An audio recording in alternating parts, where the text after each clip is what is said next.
Bonsoir, chers frères et sœurs. Ce soir, nous allons découvrir les mathématiques spirituelles et que 4 plus 1 font 0. Avec nos calculateurs, faire ce type de calcul, mais nous verrons que sur le plan spirituel et que dans le cas du récit du jeune riche, 4 plus 1 font bien 0 et non 5 comme dans les mathématiques conventionnelles. Nous pouvons trouver ce récit dans Marc 10, versets 17 à 22. Je vais demander à quelqu'un de lire. Erika? Paulien?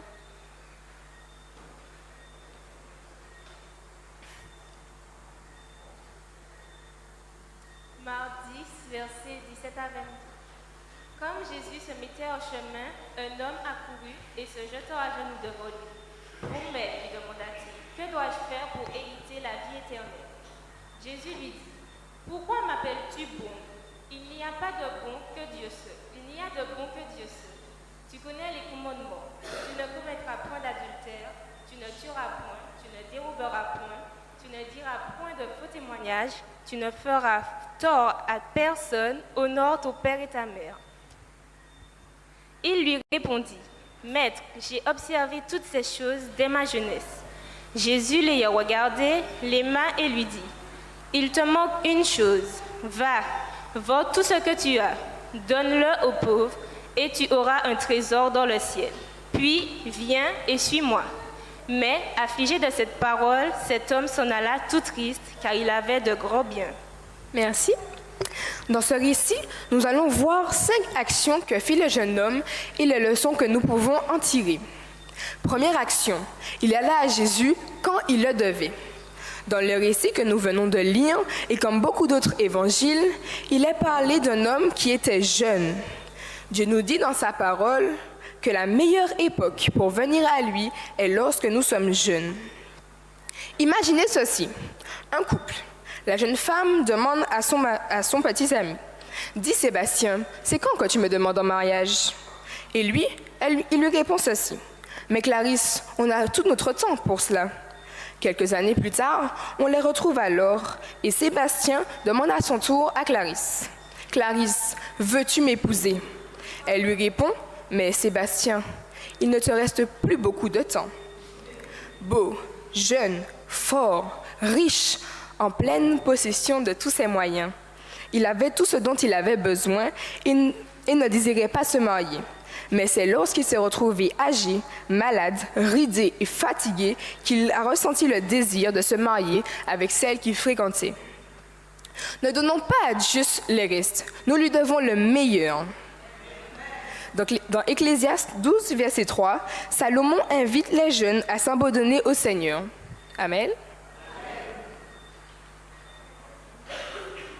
Il est dit, mais souviens-toi de ton Créateur pendant les jours de ta jeunesse, avant que les jours mauvais arrivent et que les années s'approchent où tu diras, je n'y prends point plaisir. Dans la Bible, il y a un nombre de personnes qui ont été en quête du Seigneur et qui l'ont servi durant leur jeunesse. Dans 2 Chroniques 34, versets 1 à 7, on peut voir que le roi Josias, à l'âge de 16 ans, a abandonné sa vie et a servi le Seigneur. Et que dans 2 Rois, versets 5, 1 à 4, 2 Rois 5, versets 1 à 4, il est parlé d'une petite fille qui fut emmenée comme esclave pour servir Naaman et son épouse et qui témoignait de son amour et de sa foi en Dieu. Cela montre que Dieu appelle les jeunes à s'abandonner à lui. Aujourd'hui, le modèle du macho est encouragé chez les jeunes par le cinéma, la télévision, les livres et même leurs parents. Beaucoup de jeunes disent « Je ne veux pas encore être chrétien. Il me reste encore beaucoup de choses à vivre et je ne veux pas dépouiller ma vie de tout. Être chrétien, c'est un signe de faiblesse et je vais être macho pour que tout le monde sache qui je suis. » Le Seigneur nous offre la vie et nous devons nous abandonner à lui lorsque nous sommes jeunes.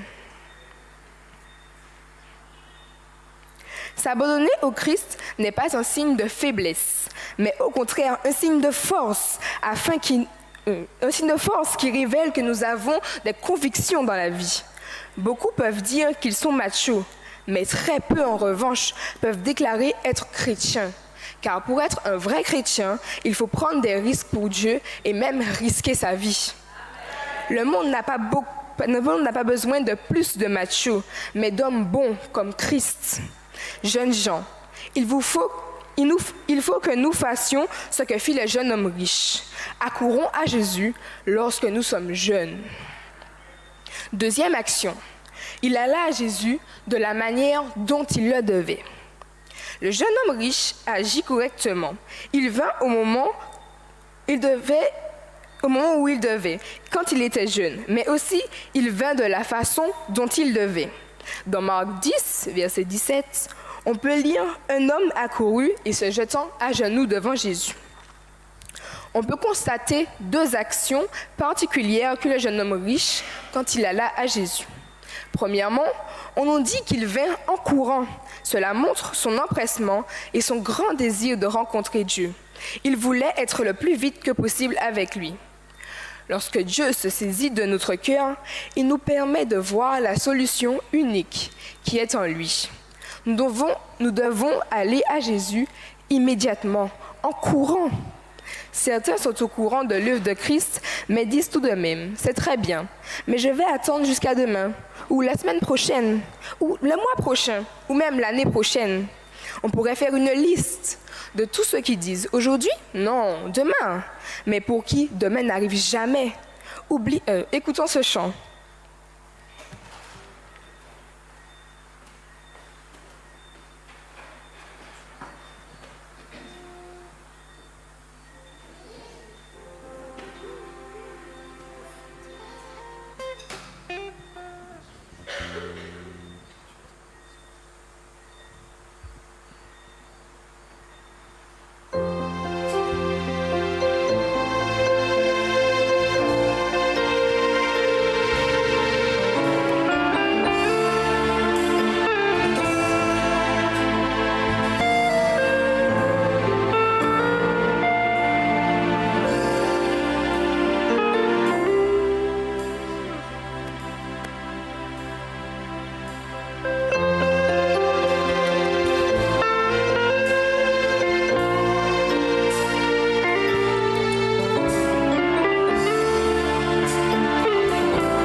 Soulignons ce mot, demain. Ne remets pas à demain ce qui peut être fait maintenant. Dans Luc 2, versets 15 à 18, il est dit que lorsque les bergers entendirent la nouvelle annonçant la naissance de Jésus, ils se hâtèrent à sa rencontre.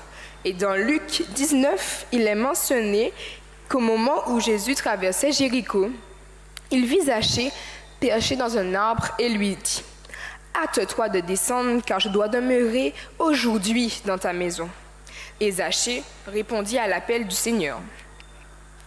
Suivons donc l'exemple de Zachée et des bergers et hâtons-nous à Jésus.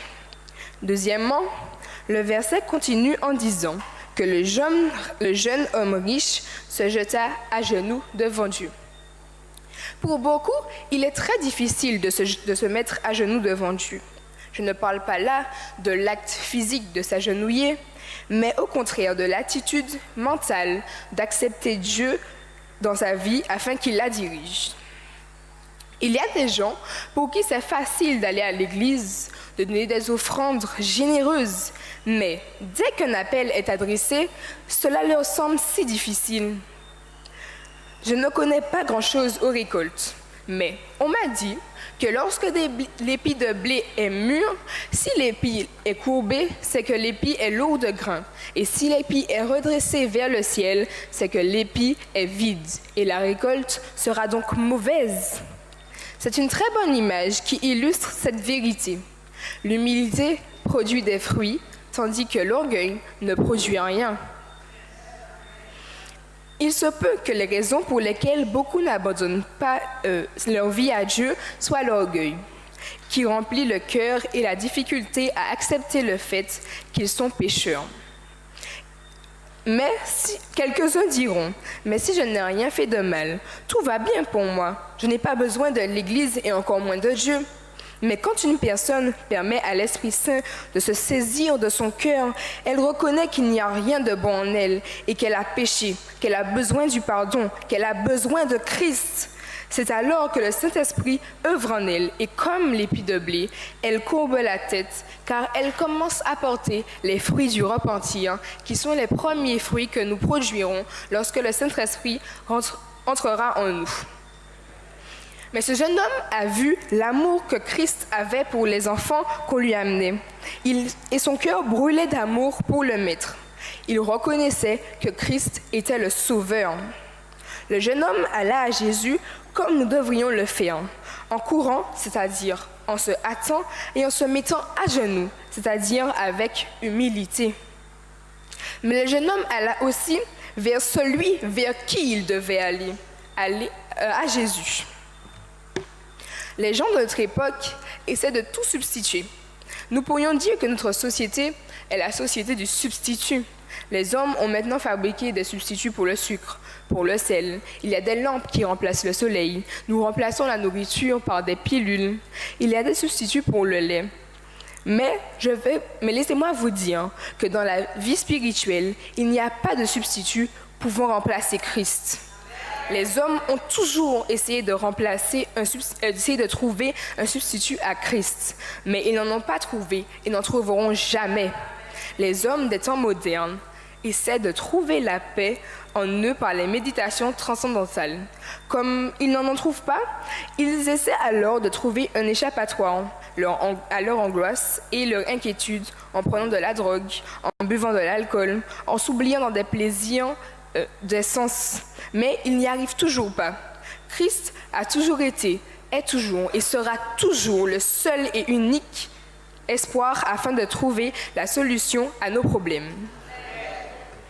Quatrième action, il demande ce qu'il devait demander. Dans le monde, les gens posent beaucoup de questions. Les hommes d'affaires demandent quelle était la valeur des actions au cours de clôture. D'autres disent quelle est la valeur du dollar aujourd'hui. Ceux qui s'intéressent au football demandent quel fut le score du match entre PSG et Real. Peut-être que ceux qui aiment les commérages demandent que sais-tu au sujet d'un tel ou d'une telle. Mais dans la Bible, on trouve des questions qui sont posées. Mais la plus importante de toutes et que tous les êtres humains devraient poser est celle que le jeune homme pose. Bon maître, que dois-je faire pour hériter la vie éternelle? Jésus désire éprouver la sincérité du jeune homme et le faire de manière à ce que cela lui convienne. Il voulait que le jeune homme exprime de véritables sentiments qu'il avait au fond du cœur. En réponse à sa question, Jésus lui dit que s'il voulait obtenir la vie éternelle, il lui fallait obéir aux commandements de Dieu. La réponse du jeune homme fut positive. « Maître, j'ai observé toutes ces choses, mais que me faut-il de plus ?» Mais Jésus dit au jeune homme, « Il te manque une chose. Si tu veux être parfait, va, vends tout ce que tu as et offre-le aux pauvres et tu auras un trésor dans le ciel. Puis viens et suis-moi. » Il lui manquait une chose qui est d'un principe vital. Il lui fallait l'amour de Christ dans son cœur. Il pensait qu'il avait réussi à observer toute la loi, mais il se trompait. Il donna la preuve qu'il avait une idole, la richesse. Les Saintes Écritures disent, « Affligé par cette parole, cet homme s'en alla, tout triste car il avait de grands biens. » Mais pour nous, qu'est-ce qui pourrait nous retenir? Notre carrière professionnelle? Une partie de PS? Un match de foot? Nos réseaux sociaux? Ou encore le regard des autres? Maintenant, revenons à notre titre. 4 plus 1 font 0. 4 bonnes actions plus une désobéissance donne 0. Si le jeune homme riche s'était livré à Christ, il aurait grandi dans l'atmosphère de sa présence. Mais il a fait le mauvais choix. Il s'est donc trouvé game over. Il s'en alla sans recevoir le salut parce qu'il n'était pas disposé à s'abandonner entièrement à Dieu. Veillons-nous à ne pas être game over. Jésus propose de partager avec nous l'œuvre que Dieu nous a confiée. Il nous invite à employer les ressources dont Dieu nous a pourvues pour mener à bien son œuvre dans le monde. C'est uniquement ainsi que nous pourrons être sauvés. Nous devons nous souvenir que ce que nous avons ne nous appartient pas, mais que nous sommes les gérants de tout cela. Les biens avec lesquels Dieu nous bénit ne sont pas là uniquement pour satisfaire nos besoins. Ils sont là aussi pour propager la vérité de l'Évangile et aider les pauvres et ceux qui souffrent dans le monde. Quand nous agissons de la sorte, nous gagnons des âmes à Christ, car son caractère se révèle en nous. Le jeune homme alla à Jésus quand il le devait, dans sa jeunesse. Il alla de la manière dont il le devait, en courant et avec humilité. Il alla à Jésus quand il le fallait. Il alla à la personne qu'il fallait, Jésus. Il demanda ce qu'il devait. Que dois-je faire pour hériter la vie éternelle? Quatre actions, mais la suivante, ce fut l'échec. Quand Jésus lui dit, « Va, vends tout ce que tu possèdes et viens, suis-moi », le jeune homme échoua. Une seule désobéissance lui fit perdre tout ce qu'il avait gagné. Comportons-nous de la même manière? Des milliers passent par la même épreuve et pèsent Christ contre le monde, et beaucoup choisissent malheureusement le monde. Comme le jeune riche, beaucoup disent « Je ne veux pas me faire guider par cet homme ». 4 actions correctes plus une désobéissance sont l'équivalent à 0. Dieu appelle chacun d'entre nous à lui abandonner toute notre vie. Dieu n'accepte pas seulement une partie de nous-mêmes, mais Dieu n'accepte pas seulement une partie de nous-mêmes. Allez-vous lui dire, « Oui Seigneur, prends ma vie, je te la livre pour que tu la diriges. » Ou préférez-vous, comme le jeune homme, vous en aller triste et silencieux? Il y a ici quelques-uns d'entre vous qui sont venus pour la première fois, mais qui n'ont jamais encore donné leur vie au Seigneur. Et si vous aussi, vous désirez être au service de Dieu, je vous demande d'avancer jusqu'à moi. Le Seigneur vous invite aussi à le suivre. Dieu a un plan pour votre vie et le Seigneur désire l'utiliser comme il aurait aimé utiliser celui du jeune homme. Si vous n'avez jamais abandonné votre vie au Seigneur et si vous désirez le suivre, il vous suffit de faire 3 pas seulement. Tout d'abord, reconnaître que vous êtes pécheur, car ce sont les pécheurs que le Seigneur appelle afin de les transformer. Puis, confessez vos péchés en ayant l'assurance totale que le Seigneur va vous pardonner et accepter Christ comme votre Sauveur et Seigneur, régnant sur votre vie. Faites-le aujourd'hui même, parce que demain, il sera trop tard. Je vais vous demander de vous agenouiller et la tête inclinée avec une attitude révérencieuse. Chantez avec moi les paroles de l'hymne 330.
Prions ensemble.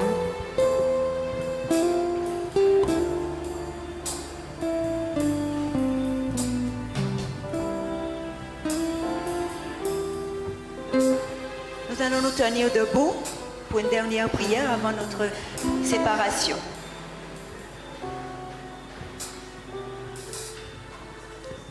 Notre Dieu, notre Père, ce soir, par l'intermédiaire de ta servante, tu nous as fait comprendre que le temps est important.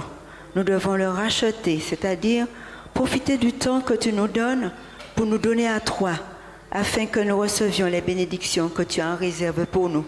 Tu veux de nous dans ton royaume. Aide-nous à comprendre cela de manière à ce que, dès maintenant, nous puissions changer de position, prendre le temps pour te servir et nous donner et te donner tout notre cœur. Soit avec toutes les personnes qui sont présentes ce soir, tu permettras que chacun parte avec la paix et la joie que tu donnes à celui qui vient à toi. Au nom de Jésus ton Fils et pour ta gloire. Amen.